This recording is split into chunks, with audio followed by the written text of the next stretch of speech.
নমস্কাৰ এই মুহূৰ্তত এটা ব্ৰেকিং নিউজ এই মুহূৰ্তত লৈ আহিছো কাৰণ দেখিবলৈ পোৱা গৈছে ৰকিবুল হুছেইনৰ সাংসদ ৰকিবুল হুছেইনৰ যি ঘটনা সংঘটিত হৈছে আক্ৰমণ কৰা ঘটনাক লৈ কিন্তু উত্তাল হৈ পৰিছে সদনত ইতিমধ্যে বিৰোধীয়ে সাব্যস্ত কৰিছে প্ৰতিবাদ আৰু 15 মিনিটত ইতিমধ্যে দেখিবলৈ পোৱা গৈছে দুবাৰকৈ সদনৰ কাম-কাজ স্থগিত ৰাখিবলগীয়া হৈছে জনাইছো খবৰ ইতিমধ্যে মন্ত্ৰী পীযুষ হাজৰিকাই আক্ৰমণকাৰীৰ নাম উল্লেখ কৰা পৰিলক্ষিত হৈছে সদনত মন্ত্ৰী পীযুষ হাজৰিকাই প্ৰকাশ কৰিছে আক্ৰমণকাৰীৰ নাম খবৰে মুহূৰ্তত জনাইছো ৰকিবুল হুছেইনৰ সৈতে সংঘটিত ঘটনাক লৈ ইতিমধ্যে উত্তাল হৈ পৰিছে সদন জনাইছো বিৰোধীয়ে ইতিমধ্যে সাব্যস্ত কৰিছে প্ৰতিবাদ ডাঙৰ খবৰ আহি পৰিছে আজি বিধানসভাৰ ক'ব লাগিব আজি বিধানসভাৰ যেতুকে চতুৰ্থটো দিন আৰু এই চতুৰ্থটো দিনতে এই উত্তাল পৰিবেশ পৰিস্থিতিৰ সৃষ্টি হৈছে দুখী কৰায়ত্ব কৰাৰ লগতে নিৰাপত্তাৰ দাবীত ইতিমধ্যে প্ৰতিবাদী কাৰ্যসূচী ৰূপায়ণ কৰিছে 15 মিনিটত দুবাৰকৈ সদনৰ কাম-কাজ স্থগিত ৰাখিছে জনাইছো দুখী কৰায়ত্ব কৰাৰ লগতে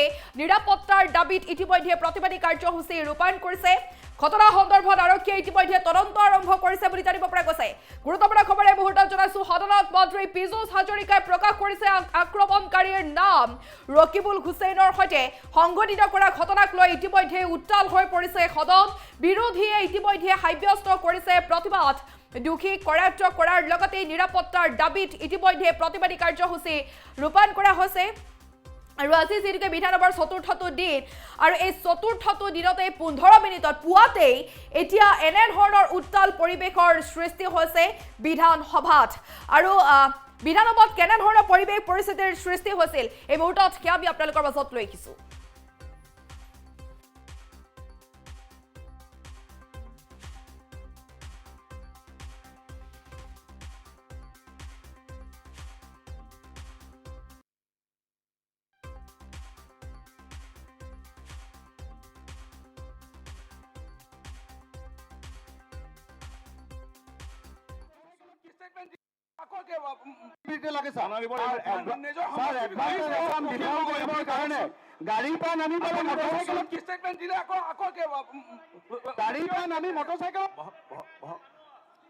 প্ৰকাশ নাই কোনো ব্যৱস্থা লোৱাৰ আশ্বাস তেখেতে কৈছে মই হলে হল গতিকে মই ভাবো এই বিষয়ত আমি অন্য শিতানত আলোচনা কৰিব এতিয়ালৈকে কিন্তু গণতন্ত্ৰ ৰক্ষা হলেহে আমাৰ পৰম্পৰা থাকিব যিটো কালি দেখা গ'ল এজন লোকসভাৰ সাংসদৰ ওপৰত আৰক্ষীক আগতীয়াকৈ জনোৱাৰ পিছতো নিৰাপত্তাহীনতা ৰাজপথৰ ওপৰত যেনেকৈ মাৰধৰ গতিকে মহোদয় এই কথাখিনি যদি নাথাকে আমি যিবিলাক আমাৰ কিতাপত আছে সেই পৰম্পৰাখিনি ৰক্ষা কৰিব নোৱাৰিম প্ৰথম কথা হ'ল দেশৰ সংবিধান ৰক্ষা হ'ব লাগিব আৰু এনেকৈ যদি বিৰোধী দলক সুযোগ দিয়া নহয় আলোচনা কৰিবলৈ জনমত গঠন কৰিবলৈ তেতিয়াহ'লে আমাৰ এই সংসদীয় পৰম্পৰা নাথাকিব সেই গতিকে এই বিষয়টো আটাইতকৈ গুৰুত্বপূৰ্ণ বুলি আমি বিবেচনা কৰিছোঁ সেই গতিকে আপোনাক কমেও এঘণ্টা হ'লেও অন্য কাৰ্যসূচী বাতিল কৰি এই প্ৰসংগটো উত্থাপন কৰি চৰকাৰৰ পৰা এটা আমাক যিহেতু মুখ্যমন্ত্ৰীয়ে কালি ক'লে কিন্তু তেখেতৰ বিবৃতিত নাই কোনো অনুশোচনা নাই কোনো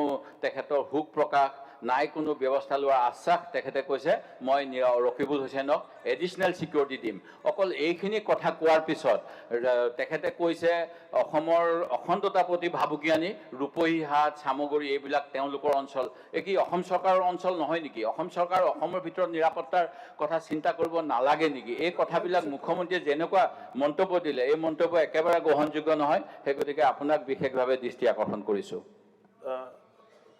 পীযুষ হাজৰিকা স্যাৰ এই বিষয়ে যদি মুখ্যমন্ত্ৰী ডাঙৰীয়া যেটো অসমত নাই মই পাৰ্লিয়ামেণ্টাৰী এফেয়াৰ্ছ মন্ত্ৰী নহয় তেখেতৰ হৈ মই এটা কথা ক'ব খোজো স্যাৰ যিকেইজনে মাননীয় সাংসদগৰাকীক আক্ৰমণ কৰিছে বা কৰা বুলি কোৱা হৈছে সেই ব্যক্তিগৰাকী স্যাৰ আইডেণ্টিফাই হৈছে তেখেতলোকৰ নাম স্যাৰ হাৰুণ জামতলা হৰেশ বছিৰ কাছেম ৰচিদুল আয়ুব লুটকিয়ৰ খালেক মজিবুৰ জাহাংগীৰ স্যাৰ তদন্তৰ প্ৰক্ৰিয়া চলি আছে তেখেতে মাননীয় এলপি ডাঙৰীয়া যেটো কৈছে সেইটো সম্পূৰ্ণ সত্যৰ ওপৰত প্ৰতিষ্ঠিত নহয় যে অনুশোচনা নাই একো কৰা নাই তেনেকুৱা হোৱা নহয় অধ্যক্ষ ডাঙৰীয়া পুলিচে তদন্ত কৰি আছে মই ইতিমধ্যে নামকেইটা সদনত প্ৰকাশ কৰিলোঁ এইকেইজন ব্যক্তিক আইডেণ্টিফাই কৰা হৈছে গতিকে নিশ্চয়কৈ তদন্ত প্ৰক্ৰিয়া ত্বৰান্বিত হ'ব আৰু দোষী সাব্যস্ত হ'লে তেখেতলোকৰ বিৰুদ্ধে শাস্তিৰ ব্যৱস্থা লোৱা হ'ব অধ্যক্ষ মহোদয়, অধ্যক্ষ মহোদয়, ইয়াৰ পূৰ্বেও আমাৰ সভাপতি ভূপেন বৰা ডাঙৰীয়াৰ ওপৰত আক্ৰমণ হৈছিল। আমিও নিৰ্বাচনী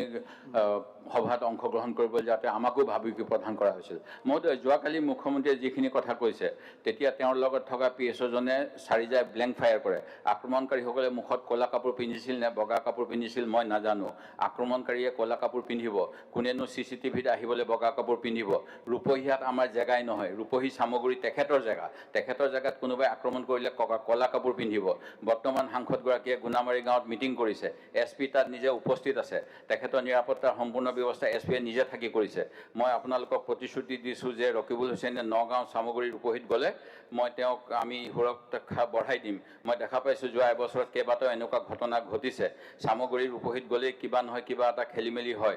মই কাৰণটো ক'ব নাযাওঁ, কিন্তু গৃহমন্ত্ৰী হিচাপে মই নিশ্চিত ছাৰ এইখিনি কথাত ছাৰ ইয়াতে ক'ত ছাৰ ভালকৈ মাননীয় অধ্যক্ষ মহোদয়, মাননীয় অধ্যক্ষ মহোদয়, এটা ভালকে হ'ব লাগে, কাৰণ এডভান্টেজ আছামক বিফল কৰিবৰ কাৰণে এটা খুব ডাঙৰ চক্ৰান্ত চলি আছে।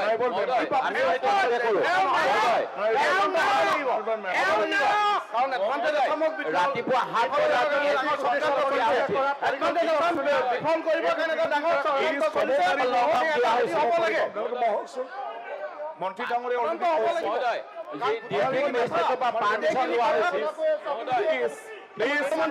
মাননীয় মুখ্যমন্ত্ৰী মহোদয়, মই কৈ আছো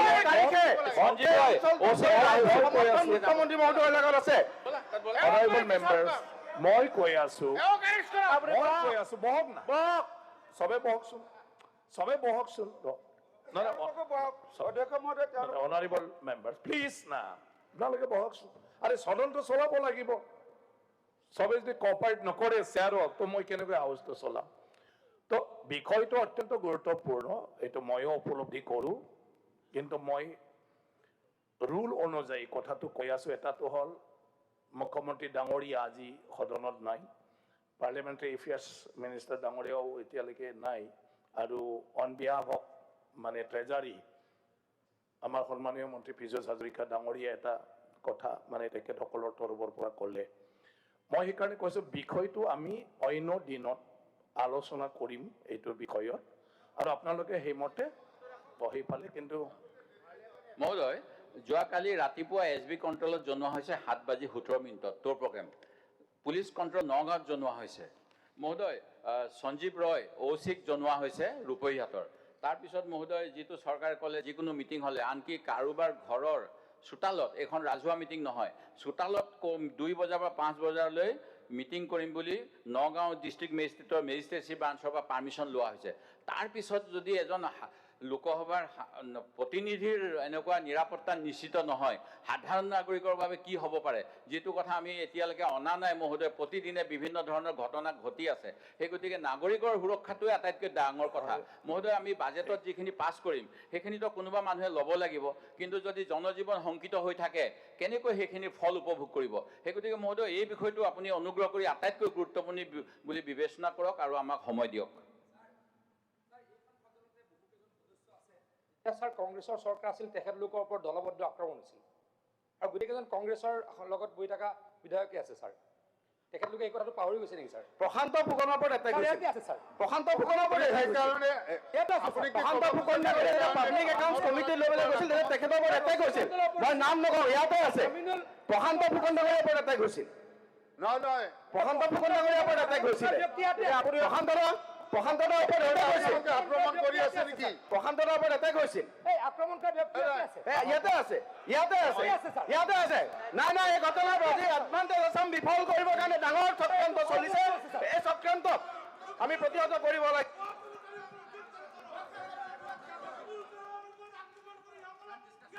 এজ পাৰ ৰুল, যেহেতু আমি ফাইনেন্সিয়েল গ্ৰান্টৰ আলোচনাৰ দিনা সভা স্থগিত ৰাখি পালে আমি অন্য বিষয়ে আলোচনা কৰিব নোৱাৰো।